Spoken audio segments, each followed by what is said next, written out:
vocês? Vamos falar um pouquinho sobre o segundo reinado?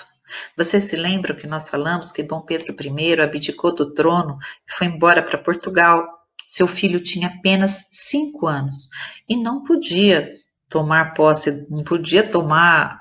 do trono, né? Não podia ser coroado nosso imperador. Então, nós passamos por um período regencial.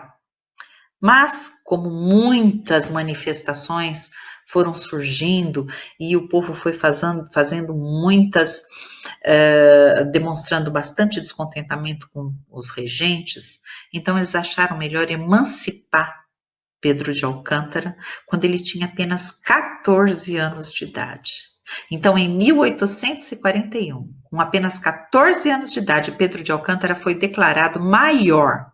E no ano seguinte, aos 15 anos, ele assumiu o trono e foi coroado como Dom Pedro II. Nessas duas imagens, vocês podem ver o mesmo Pedro de Alcântara, o nosso Dom Pedro II, jovem e depois idoso. Esse foi um período de grande crescimento econômico e novas tecnologias passaram a fazer parte do cotidiano das pessoas. A economia brasileira cresceu com as vendas de café para o exterior. Exportávamos café para o mundo todo, Europa, Estados Unidos. As fábricas, principalmente as que produziam alimento, bebida e tecido, começaram a se desenvolver, também graças ao dinheiro que se conseguiu com a produção do café. Por isso, as primeiras fábricas foram instaladas principalmente aqui no estado de São Paulo, mais precisamente na nossa capital, porque era o estado onde o café se desenvolveu muito. Inovações tecnológicas da época, como o bonde, a ferrovia, o telégrafo, o telefone e a fotografia, passaram a ser utilizados. Como é que eles iam escoar toda a produção de café, né? Imagina o café produzido aqui em Jaú, como que ele ia chegar até o Porto de Santos para ser escoado? No lombo de burros? Muito difícil, né? Então foi por isso que inauguraram a nossa primeira estrada de ferro, a ferrovia, né? E vocês estão vendo aí na fotografia. Então era o trem que levava toda a produção daqui do interior até São Paulo e depois ia para Santos. Algumas ruas das principais cidades, como São Paulo e Rio de Janeiro, receberam iluminação a gás. Nessa imagem, vocês podem ver um terreiro de café numa fazenda. Vocês podem observar que os trabalhadores que aí estão são trabalhadores negros. Eles são africanos que foram escravizados aqui no Brasil. E eles eram a principal mão de obra nas fazendas de café. Nessa imagem, eles estão esparramando os grãozinhos de café, estão vendo? O café é uma frutinha. Então, olha, eles faziam esses montes aqui. À noite, eles cobriam esses montes com um encerado, uma lona bem grande, para não tomar sereno. E durante o dia, com essa espécie de rodo de madeira, eles espalhavam o café por todo o terreiro para que ele ficasse ali tomando sol e secasse, para depois ser ensacado e ser vendido. Muito bem. O café foi trazido para o Brasil em 1727. Ele veio da Guiana Francesa. Chegou em Belém do Pará pelo sargento Francisco de Melo Palheta, no início do século XVIII. E já era bem conhecido e valorizado lá na Europa. Por isso, o governo português incentivou o plantio dele aqui no Brasil. 100 anos depois dessa data, né, quando já estávamos no segundo reinado, o produto começou a ter verdadeira importância, grande importância econômica, e o cultivo ganhou força no litoral do Rio de Janeiro, no Vale do Paraíba, que fica entre o Rio de Janeiro e São Paulo, e especialmente aqui no centro-oeste de São Paulo, onde está localizada a cidade de Jaú. O café adaptou-se muito bem ao clima dessas áreas, especialmente aqui no Centro-Oeste, e passou a ser produzido em grande quantidade para ser vendido em diversas partes do mundo, como os Estados Unidos, a Europa. O cultivo e a produção trouxeram desenvolvimento para o império e fortuna para os cafeicultores, os produtores, os donos das fazendas, né? Foi nessa época que aqui em Jaú foi construída a igreja matriz. No lugar dela havia uma igreja bem pequenininha, mas depois com tanta riqueza construíram aquela igreja matriz em cima, construíram aqueles casarões antigos que hoje a gente vê que viraram lojas lá na Rua Major Prado, na Lourenço Prado, né? E por outro lado, as plantações de café também devastaram grandes áreas da Mata Atlântica, pois os agricultores derrubaram muitas árvores para o plantio. Como em outros momentos da história do Brasil, o trabalho escravo foi muito usado nas lavouras. E claro, os fazendeiros não queriam pagar o salário. Todo o ganho deles com o café ia para eles, era lucro, né? Mas, vamos ver. O café promoveu o desenvolvimento e modernização das cidades e o surgimento de grandes fazendas no campo. Nas cidades, o comércio oferecia enorme variedade de produtos. Nas fazendas, além da produção do café, havia a criação de gado, plantação de legumes, frutas e verduras. Durante a primeira metade do século XIX, porém, os escravos continuavam a ser a principal mão de obra na cidade, tanto na cidade como no campo. A abolição da escravidão ocorreu no fim do século XIX, 1888. Um número cada vez maior de revoltas de escravos em luta pela liberdade e um grande movimento popular contribuíram para isso.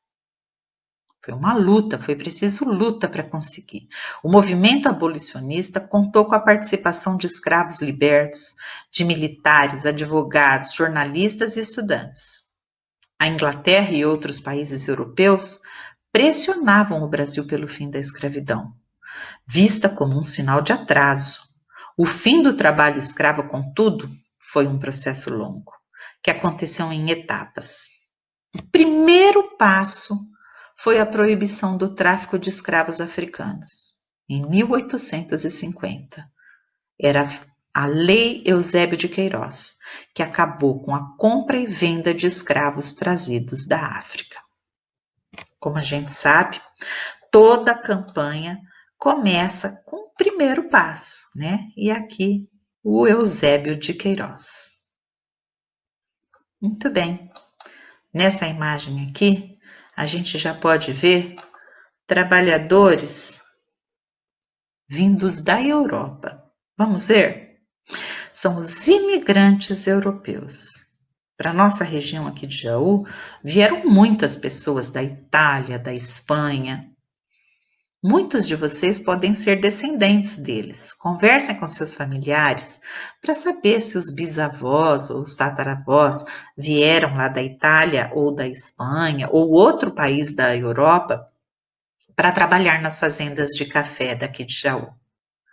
Como o tráfico de escravos, ou seja, a compra e a venda de escravos tinha sido proibida em 1850, então os fazendeiros que não podiam mais comprar escravos passaram a sentir falta de mais trabalhadores, porque os escravos morriam cedo também, né?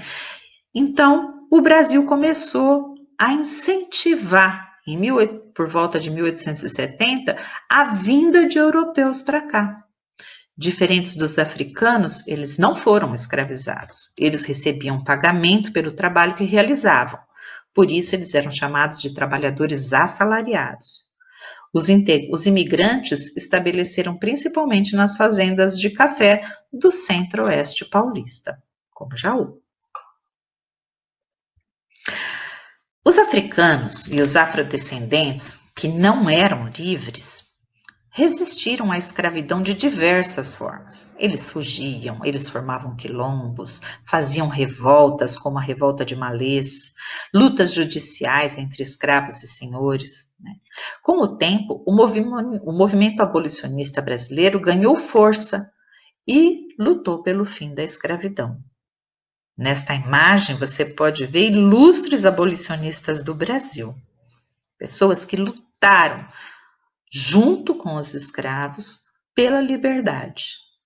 O movimento contava com a participação de escravos, de libertos, de militares, de advogados, jornalistas, estudantes, entre outros.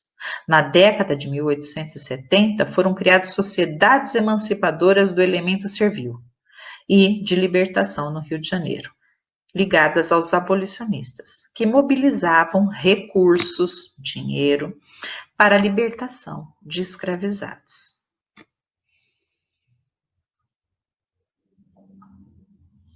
Assim, o movimento conseguiu que algumas leis fossem criadas antes ainda da abolição da escravidão. Vamos ver? Em 1850, a gente já falou sobre essa lei. A Lei Eusébio de Queiroz proibiu o tráfico de africanos escravizados, tornando mais caro o uso desse tipo de trabalho. E apesar disso, o tráfico continuou de forma clandestina. Haviam navios negreiros que traziam escravos da África, eram traficantes, traziam escondido. E se esses navios fossem pegos por navios ingleses, eles teriam que pagar enormes multas, ou seriam até presos. Muitos jogavam os escravos no mar para fingir que não eram traficantes de escravos. Eram barbaridades, né, que eles faziam. Em 1871 foi aprovada a lei do ventre livre. Você sabe que ventre é a barriga, né? Então, todos os bebês nascidos a partir, filhos de escravos, nascidos a partir daquela data, nasceriam livres.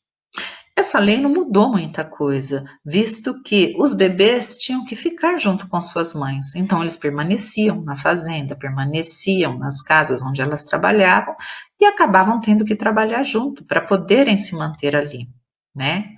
Em 1885 foi assinada a Lei dos Sexagenários, que concedia liberdade a todos os negros que tivessem mais de 60 anos e que ainda fossem escravos. Essa lei também não mudou muita coisa, porque eram poucos os escravos que conseguiam chegar aos 60 anos de idade. Como eles sofriam muitos maltratos, trabalhavam de sol a sol, eles morriam cedo, né? Então, poucos foram agraciados com essa lei. Até que em 13 de maio de 1888, a Lei Áurea determinou o fim da escravização das pessoas. Ela foi assinada pela princesa Isabel, filha do Dom Pedro II. Nesta imagem, vocês podem ver a capa do jornal noticiando a extinção da escravidão, a Lei Áurea, né? É o jornal do dia 14 de maio.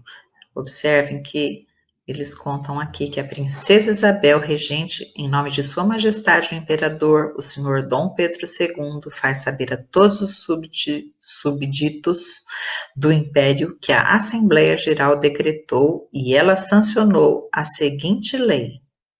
É declarada extinta desde a data desta lei a escravidão no Brasil. E isso foi motivo de muita festa. Muito bem, classe. Vocês já estão preparados para fazer as atividades da apostila. Façam as atividades e depois a correção no gabarito. Até lá, um beijo, até a próxima.